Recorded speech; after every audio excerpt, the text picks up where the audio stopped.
হাজার দুর্নীতিবাজদের আশ্রয়দানকারী অ্যাটর্নি জেনারেলের পদত্যাগ দাবি করছে এবং আমাদের এই আন্দোলন চূড়ান্ত পর্যায়ে সফলতা হওয়া পর্যন্ত আমাদের সমাবেশ চলবে এবং সিনিয়র নেতৃবৃন্দের আশ্বাসের প্রেক্ষিতে আমরা 3 দিনের যে রাজপথের মিছিল স্থগিত করেছে সেটা আমাদের চলবে।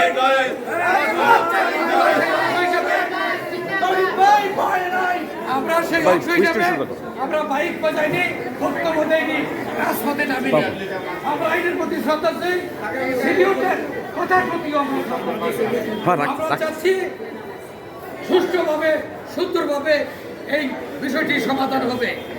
তো তারপরেও কিছু কিছু উৎসাহী লোকজন দেখতে পাচ্ছি যে আমাদের শান্তিপূর্ণ মিছিল সমাবেশকে উস্কে দিতে যাচ্ছে।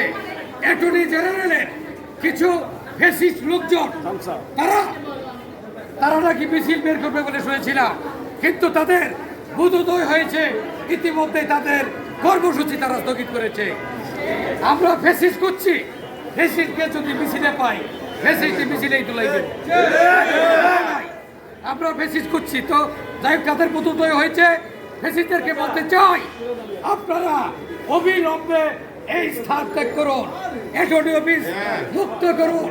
এইখানে ফ্যাসিস্টের কোনো জায়গা হবে না। এখানে অ্যাটর্নি জেনারেল অফিস একটি গভর্নমেন্টের একটি অত্যন্ত গুরুত্বপূর্ণ এবং স্পষ্ট একটি বিষয়। এখানে কোনো ফ্যাসিস্ট, এখানে কোনো সুপ্ত, এখানে কোনো মুক্ত থাকবে না। এই ফ্যাসিস্ট মুক্ত সুপ্তদের পেট্রোলাইজকারী, তাদেরকে আশ্রয়দানকারী এবং দুর্নীতিবাজদেরকে আশ্রয়দানকারী অ্যাটর্নি জেনারেল তার পদত্যাগ দাবি করছি।